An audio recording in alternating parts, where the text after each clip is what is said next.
നിങ്ങൾക്കിടയിലുള്ള third party ആരാണെന്നൊന്ന് നോക്കുക. അപ്പോൾ ഇങ്ങനെയുള്ള ജനറൽ റീഡിംഗ് വീഡിയോസ് നിങ്ങൾക്ക് കാണാൻ ആഗ്രഹമുള്ളവരാണെന്നുണ്ടെങ്കിൽ ഒരു പേജ് ഒന്ന് മറക്കാതെ ഫോളോ ചെയ്തേക്കുക.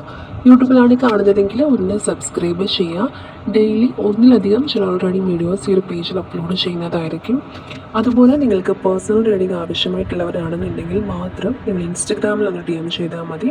റീഡിംഗ് എന്നൊന്ന് DM ചെയ്യുക. റീഡിംഗ് പെയ്ഡ് ആയിരിക്കും. അപ്പോൾ നിങ്ങളൊരു പേജ് ഒന്ന് ഫോളോ ചെയ്തതിന് ശേഷം കമൻറ്റിൽ ഏഞ്ചൽ നമ്പറായിട്ടുള്ള 2552 എന്നുള്ളൊരു ഏഞ്ചൽ നമ്പർ ടൈപ്പ് ചെയ്യുക. അപ്പോൾ ഇവിടെ വന്നിട്ടുള്ള കാർഡ്സിൻ്റെ എനർജി പ്രകാരം നോക്കുകയാണെന്നുണ്ടെങ്കിൽ ഇവിടെ 2 കാർഡ്സ് വന്നിട്ടുണ്ട്. ടോസ് വാർഡ്സും അതുപോലെ തന്നെ പേജ് ഓഫ് പെന്റാക്കിൾസും വന്നിട്ടുണ്ട്. നിങ്ങളുടെ പേഴ്സൺ ഇപ്പോൾ 2 കാര്യങ്ങൾക്കിടയിൽ പെട്ട് നിൽക്കുന്ന ഒരു എനർജി കാണുന്നുണ്ട്. അതായത് അവർക്കൊരു തീരുമാനം എടുക്കാൻ കഴിയാത്ത വിധം അവരുടെ കണ്ണുകൾ കെട്ടപ്പെട്ട ഒരു അവസ്ഥയിലായിട്ട് കാണുന്നുണ്ട്. ഇവിടെ തേർഡ് പാർട്ടി എന്നത് അവരുടെ സ്വന്തം മാനസികമായ ആശയക്കുഴപ്പങ്ങളായിട്ട് കാണുന്നുണ്ട്. അതായത് ഇന്നർ കോൺഫ്ലിക്ട്സ് എന്നൊക്കെ പറയുന്ന പോലെ പുറത്തുനിന്നുള്ള ഒരാളേക്കാൾ ഉപരിയായിട്ട് എന്ത് ചെയ്യണം എന്നറിയാതെ അവരുടെ മനസ്സ് തന്നെ തടസ്സം സൃഷ്ടിക്കുന്ന പോലെയാണ് കാണുന്നത്.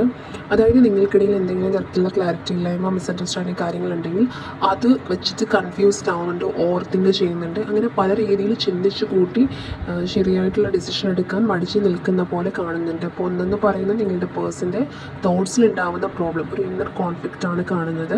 അതുപോലെ തന്നെ പേജ് ഓഫ് പെന്റാക്കിൾസ് എനർജി നോക്കുകയാണെന്നുണ്ടെങ്കിൽ അതല്ല എന്നുണ്ടെങ്കിൽ ജോലിയോ പുതിയ പഠനമോ കാര്യങ്ങളോ ഒക്കെ ആവാനുള്ള പോസിബിലിറ്റി ഉണ്ട്.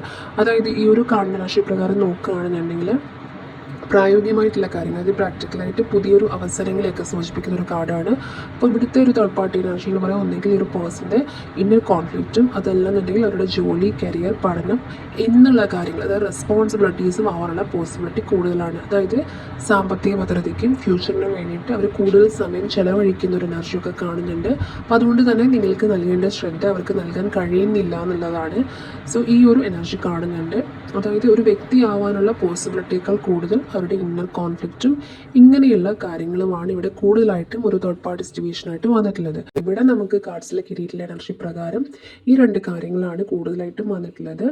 അപ്പോൾ ഒരു കൺക്ലൂഷനോട് പറയുകയാണെങ്കിൽ നിങ്ങൾക്കിടയിലുള്ള തേർഡ് പാർട്ടി മിക്കവാറും അവരുടെ കരിയറോ അല്ലെങ്കിൽ സാമ്പത്തിക ലക്ഷ്യങ്ങളോ അല്ലെങ്കിൽ നിങ്ങളുടെ റിലേഷൻഷിപ്പിൽ നടന്നിട്ടുള്ള കാര്യങ്ങളൊക്കെ വെച്ച് ഒരു ക്ലാരിറ്റി ഇല്ലായ്മയും കാര്യങ്ങളും ഒക്കെ വെച്ചിട്ട് ഈ ഒരു പേഴ്സൺ ഒരു ഡിസിഷൻ എടുക്കാൻ പറ്റാത്ത രീതിയിൽ നിൽക്കുന്ന അവരുടെ മാനസികാവസ്ഥയും ഇതിൽ കാരണമാകുന്നുണ്ട്. അപ്പോൾ മറ്റൊരു വ്യക്തിയേക്കാൾ ഉപരിയായിട്ട് സാഹചര്യങ്ങളും ഉത്തരവാദിത്തങ്ങളുമാണ് നിങ്ങളെ തമ്മിൽ ഒരു അകറ്റുന്നതായിട്ട് ഇവിടെ കാണുന്നത് കേട്ടോ. അപ്പോൾ ഈ ഒരു എനർജിയാണ് ഈ ഒരു സ്പെഡിൻ്റെ 2 കാർഡ്സിൻ്റെ എനർജിയായിട്ട് ഇവിടെ വന്നിട്ടുള്ളത്.